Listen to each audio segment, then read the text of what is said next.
जा रहा है देश में और नाची सिचुएशन पैदा कर रहा है। यो उत्तर प्रदेश के मुख्यमंत्री ने एक शब्द का इस्तेमाल किया, मूल निवासी। उत्तर प्रदेश के मुख्यमंत्री को सबसे पहले बहैसियत मुख्यमंत्री उनको इस तरह के अल्फाज इस्तेमाल करने की कोई इजाज़त नहीं देता, ना उनको ज़रूरत थी। क्या मतलब है मूल निवासी का? क्या उत्तर प्रदेश का मुसलमान मूल निवासी नहीं है? और अगर मूल निवासी अगर कोई देश में है तो वो है द्रविडियन लोग और आदिवासी लोग, नंबर 1। ना ओवैसी मूल निवासी है, फिर ना योगी आदित्यनाथ मूल निवासी है। फिर उनको ये बताना चाहिए था कि उत्तर प्रदेश में जो TFR रेट है वो 2015-16 में 2.6 था, जो अब गिरकर 2.3 हो चुका है। उनको ये बताना चाहिए था कि भारत में जो मुसलमानों का TFR रेट है वो कितना है। वो गिरा नहीं गिरा, नेशनल फैमिली हेल्थ सर्वे में बता रहे गिरा है, वो बहुत गिरा है, वो नहीं बताते। और सिर्फ डराने का काम, भाई भारत में जो TFR रेट है भारत के मुसलमानों का वो 2.3 है। उत्तर प्रदेश में आप देख लीजिए कि उनका जो TFR रेट उत्तर प्रदेश में गिरा है वो भी काफ़ी गिरा है, उसकी बात ही नहीं करते। उत्तर प्रदेश में जो प्रॉब्लम है वो वेस्टेड चिल्ड्रन का है। वेस्टेड चिल्ड्रन उत्तर प्रदेश में आप देख लीजिए 6% से 7.3% हो चुके हैं। अरे मुख्यमंत्री बताओ ना कि 2.7 था तो TFR रेट यूपी में, अब गिरकर 2.4 हुआ है। और पूरे देश में मुसलमानों का TFR रेट 2.6 से 2.3 हुआ है। पूरे देश में सबसे ज़्यादा अगर कोई कॉन्ट्रासेप्टिव इस्तेमाल करता है तो मुसलमान है, वो NFHS कहता है, उस पर भी आप बात नहीं करते।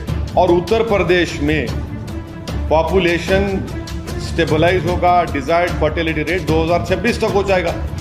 मुख्यमंत्री को बोलना चाहिए सब बातें, ये वो जानकर भी सिर्फ मुसलमानों के ताल्लुक से खौफ पैदा करना, ये इनका मंशा और मकसद।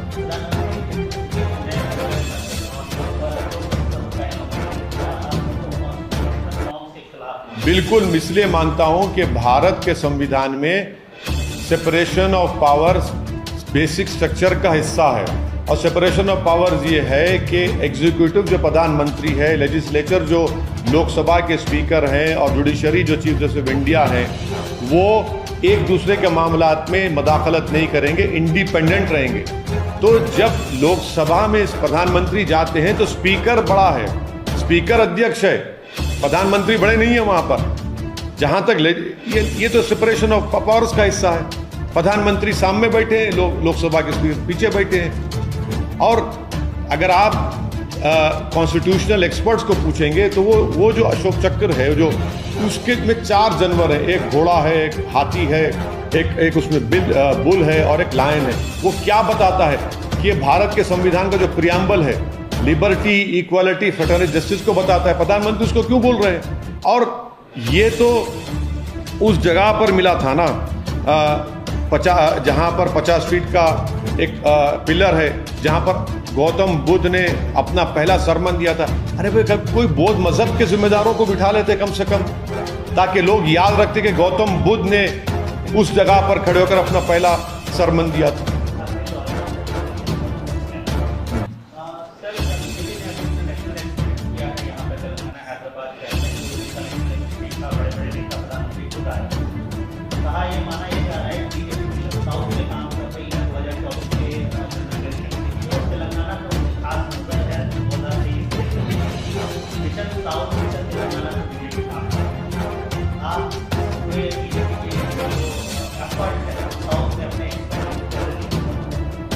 नहीं, देखिए देश में जो बेरोजगारी एक बहुत बड़ा मुद्दा बन चुका है, उसकी सरासर जिम्मेदारी प्रधानमंत्री की सरकार पर आयद होती है। पूरी विश्व में सबसे ज़्यादा नौजवान बेरोजगार हैं, कहाँ पर हैं? भारत में हैं। हर जगह पर आप देख रहे हैं कीमतें आसमानों को छू रही हैं, पेट्रोल डीजल हो, रोज़मर्रा की चीज़ें हो।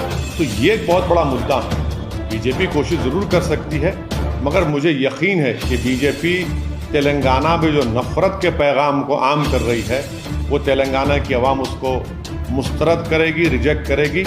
और तेलंगाना की आवाम मोहब्बत के पैगाम को मानती है और मोहब्बत फैलाने वालों को और तेलंगाना के इंसाफ की लड़ाई लड़ने वालों को बीजेपी देख रही है कि वो नफरत फैला रही है और तेलंगाना की जनता भी देख रही है बीजेपी के पैगाम को।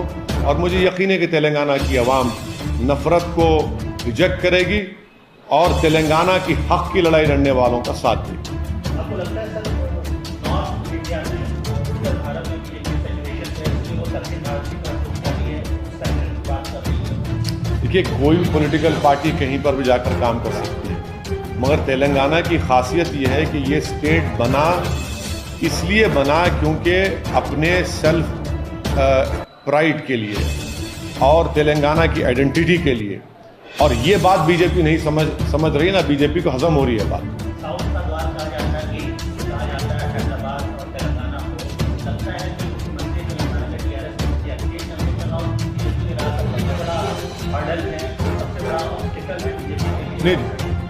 तेलंगाना के मुख्यमंत्री जो कुछ भी मुद्दे उठा रहे हैं वो तेलंगाना के भी मुद्दे हैं, देश के भी मुद्दे हैं। और तेलंगाना के मुख्यमंत्री एक स्टेट्समैन है और वो जानते हैं इन सब चीज़ों को और वो सही बात कह रहे हैं और पूरा देश उनकी बात सुन रहा है। तेलंगाना की जनता उनके साथ खड़ी है। हाँ, जो कमज़ोरियाँ तेलंगाना में थीं, जैसा धरनी पोर्टल का, उसको रेक्टिफाई किया जा रहा है। जो कमज़ोरियाँ हैं हम भी मानते हैं, कमज़ोरियों को दूर करना का काम टीआरएस को करना चाहिए और हम उम्मीद करते हैं कि उन कमज़ोरियों को और जो जनता की तकालीफ है उसको दूर करें।